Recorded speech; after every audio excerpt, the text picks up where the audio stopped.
LARPers. You probably know the term. You probably know what I'm talking about. People who roleplay as something.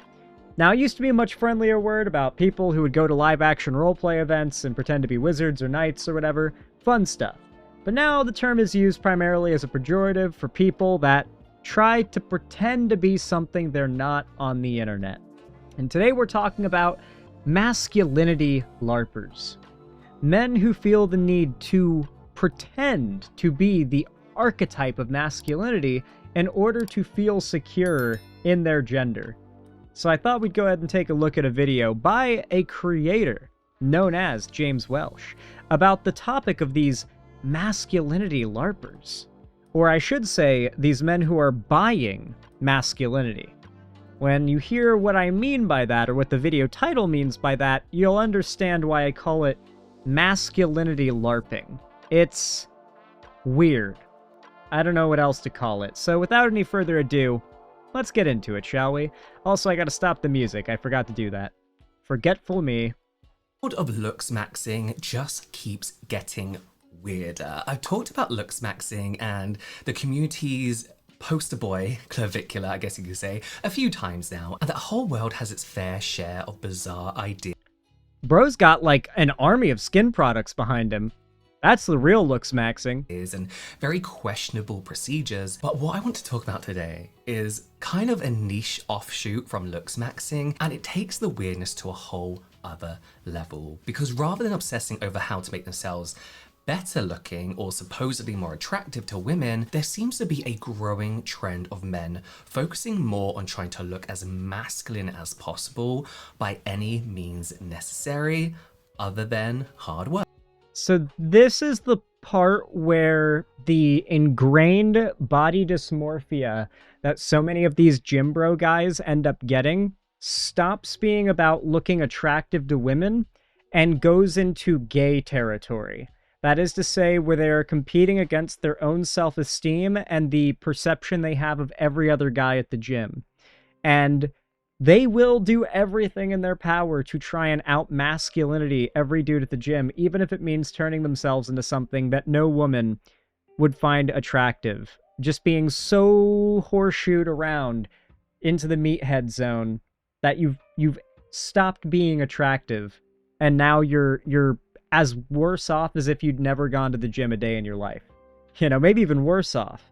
That's a pretty common problem, and if you think I'm exaggerating, wait till you see the examples here.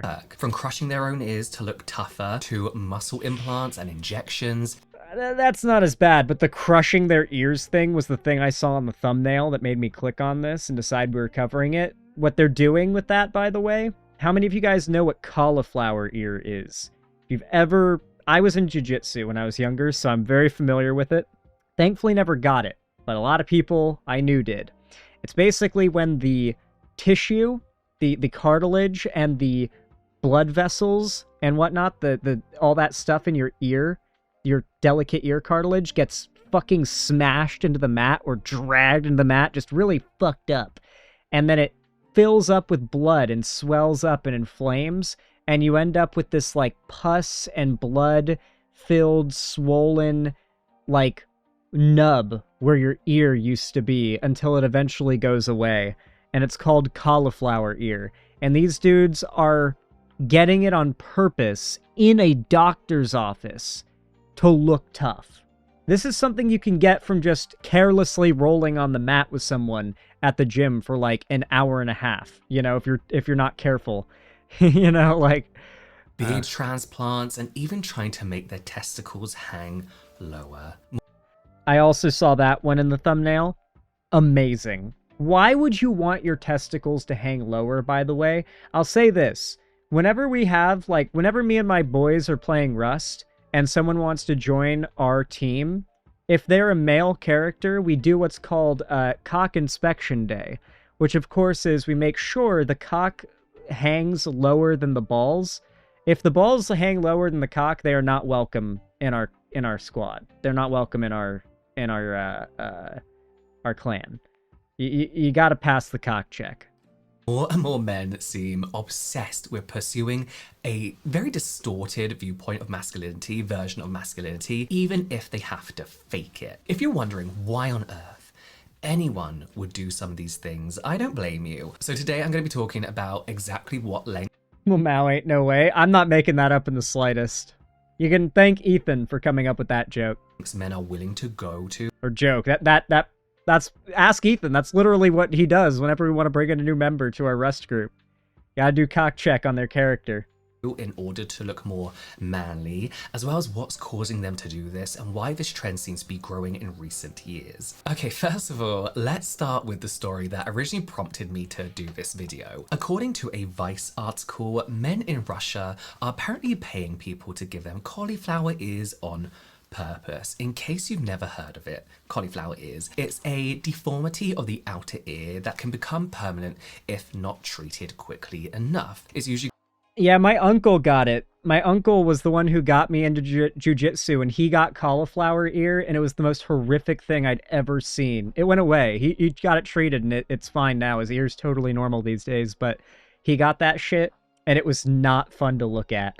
caused by people getting hit in the ear a lot, or by like repeated friction on the ears, which is why it's common amongst rugby players, boxers, wrestlers, and people who do Brazilian jiu-jitsu, or like other combat sports. There it is. The trauma to their ears causes blood to pool between the cartilage in their ear and the layer called the perichondrium, which is what supplies oxygen and nutrients to the cartilage. If they get the blood drained pretty quickly, within about a week, then the cauliflower ears can be prevented. But if they leave it, which most kind of like sporty people do, the blood blocks off the supply of oxygen and nutrients, causing the cartilage underneath to die. Then Don't ignore it. Oh my god, do not ignore it. Why?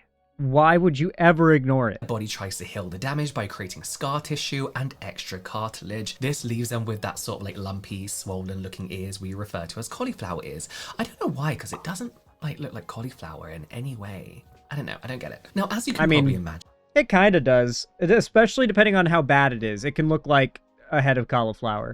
it's generally not something most people want to get. You know, first of all, a lot of people aren't fans of the way it looks, understandably. But on top of Yeah, I've been scared of getting it since I was like 9. that, it can be incredibly painful, making it difficult to lie down or wear earphones or headphones without issues. In some cases, it can even cause hearing loss, tinnitus, balance issues, headaches, and it leaves you at higher risk of developing infections. So seeing as it's fairly easy to prevent if you wear appropriate head protection or if you just get it drained in time, most people do try to avoid it if they can. But according... Yeah, no one...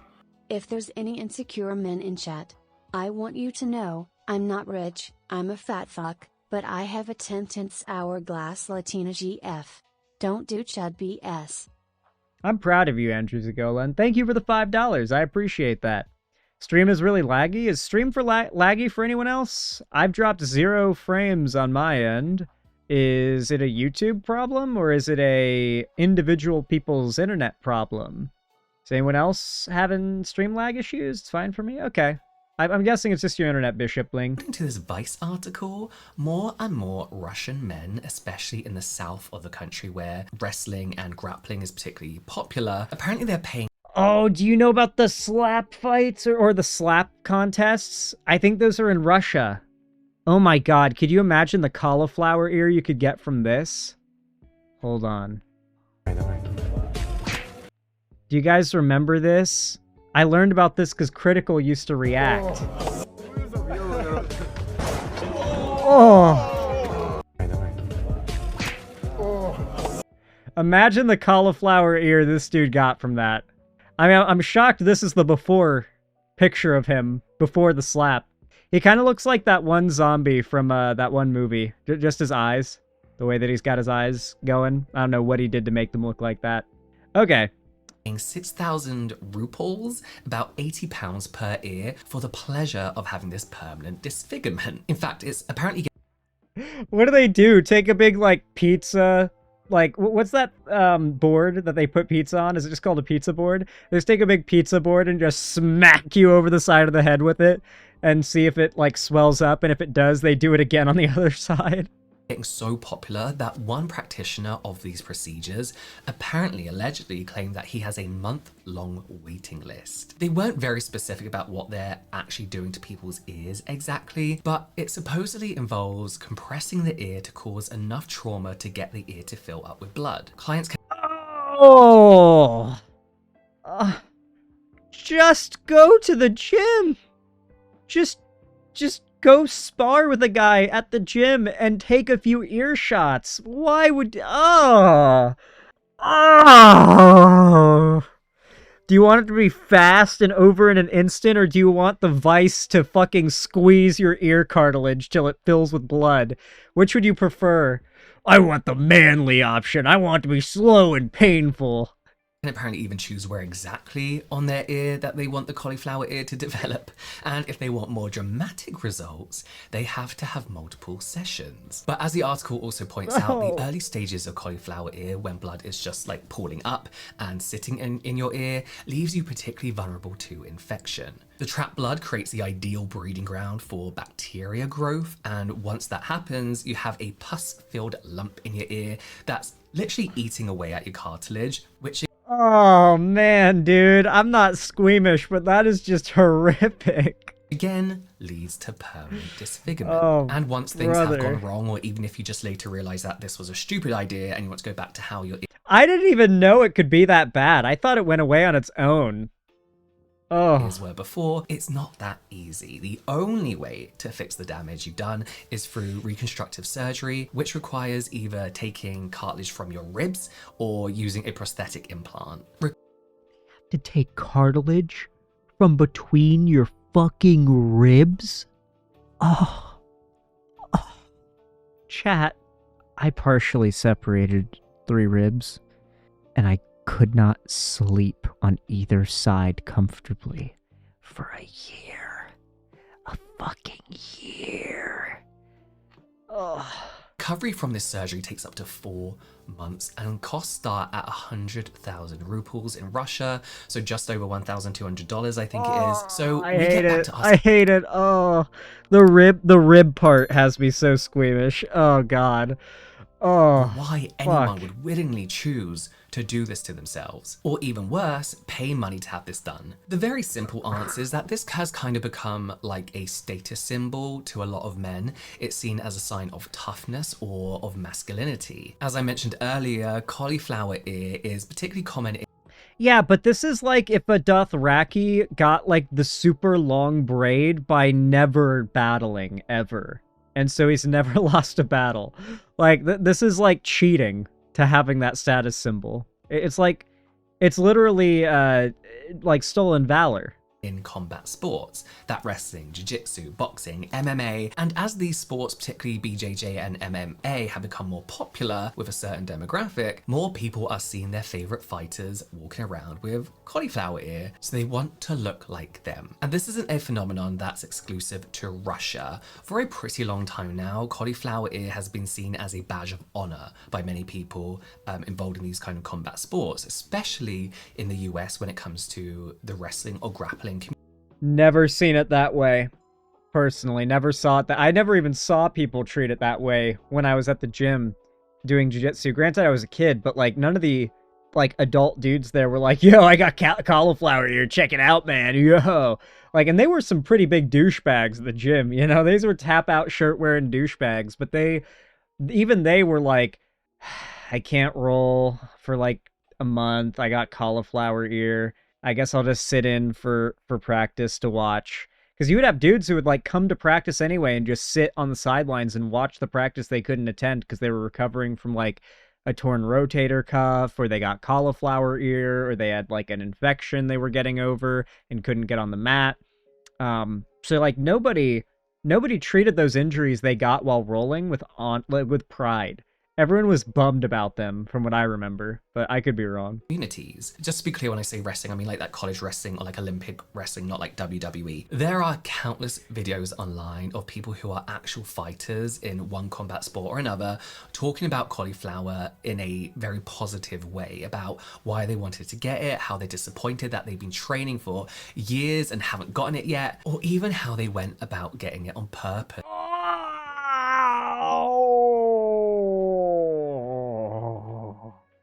That's gotta be fake. That's not real. because they That's they not wanted to speed up the That's process. not real. They're doing everything That from rubbing their wasn't ears with That's towels. not. No. No. Chat, do I have permission to skip to the part about the ball elongation? I'm gonna come. My intention wasn't to brag last chat. Please guys, just get a hobby. A hobby is the hottest thing to have. Don't do any of this. Get a hobby/skill. True. True that. True. Truth nuke. Yes, please. Okay, we're moving on to the balls. I can't handle any more ear crushing. If I see another ear get fucking destroyed, I'm gonna cry. What do we have here? Before. I didn't really like it, I just wanted to try it. I don't have any problem with this, I get filler. But depending on what you get done, it could of course cost you anywhere between a few £100s for the fillers, up to tens of thousands for a full face transformation. There are much better people who do this than others. It's been popular, especially in the trans community for a while now, but it seems to be becoming increasingly popular among cisgender men who want to look more masculine and rugged. I guess they don't think it counts as gender affirming care when they do it, right? Another procedure you can get, which has really taken off in the last 10 years or so, is a beard transplant. I mean, we've all heard about the swarms of men flying to Turkey for hair transplants, but it never even occurred to me that would be also for the beard. Like, there's a beard Look at my privilege, chat. Look at my privilege showing. option. It will cost you anywhere from 1,500 to fill in small patches, 4 to 5,000. Me watching some incel get like a full facial reconstruction in Turkey. Look what they need! Look what they need to mimic a fraction of my power! My jawline. It's always a scraggly beard, which I hate. Yeah, the transplant hair is, it looks weird. For a bit more than 7,500 or more for a full beard transplant. Beards and moustaches seem to have always fluctuated in popularity throughout the decades and centuries, but these days they're seen by many as a form of masculinity. Having a patchy beard or not really being able to grow one at all is thought of by a lot of men as some sort of shortcoming, like you aren't manly enough, whereas a full beard is seen as a sign that you are a real man. But perhaps the strangest of all new cosmetics. I'm gonna be real, I don't give a fuck about all that. The second this mustache and facial hair gets too long, it starts tickling my lips and my nostrils, and it's gotta go. It's gotta go. Procedures available to men these days is one I hinted at earlier. Scrotox is basically what it sounds like. This is what I've been waiting for. This is the kind of shit that I know we've all been waiting for. This is what we've all wanted. Horrifying as that may be, it's injecting Botox into your scrotum. Yes. It started out as a purely medical procedure that was used. Yes, inject the botulism straight into your balls. Why not? What could possibly go wrong? Used to relieve pain from chronic inflammation on the testicles. But in recent years, it's become more popular as a cosmetic procedure amongst men because they want their testicles to look bigger and hang lower, apparently. Why? It supposedly makes them less wrinkly and less sweaty, which I guess is a good thing, even Less sweaty? Really? I feel like that's a function of temperature, not nut size, and having bigger balls would definitely not make there be less sweat, huh? Just say you want bigger balls because you're insecure about your balls for some reason. Of all the things, like, is the dick too big, like, in comparison? Does it look like two marbles in a bong? Like, is that the problem? Do you need, like, some proportionality there? if it's gross to think about, just get that spray. I mean, do you care? Like, who's looking at them? Like, are you in the changing room, the locker room, like, just being like, look, I don't know. I don't think a woman's gonna look at your scrotum and be like, oh my god, they're so smooth and low, you're a real man. Do you know what I mean? I don't know. Clearly selling masculinity to men is big business these days, and companies are really leaning into the idea of selling identity in order to get men through the doors and paying thousands for procedures. When cosmetic procedures are sold to women, they tend to use marketing words like youthful, anti-aging, glow, radiant. It's not necessarily about being more feminine. It's just about being younger. When these kinds of procedures are marketed to men though, youth isn't the goal. It's about masculinity, confidence, self-assurance. It's about strengthening your identity as a man through your appearance. And what's sad is that it seems to have become the most important part of masculinity for a lot of young men. For some, it's seen as the only way to truly achieve true masculinity. Like they've been brainwashed by social media and all the manosphere influencers into thinking that your appearance is the most important part about being a man. Yeah, I mean, well, the fact is that masculinity used to have a pretty broadly recognized meaning that was actually quite deep and meaningful. But unfortunately, we've seen a sort of, like there used to, like in the 80s and 90s and stuff, you had a lot of movies that were like parodies or satires or over-exaggerations of masculinity that, like, future generations would look back on and say, oh, this is what classic masculinity looks like. No.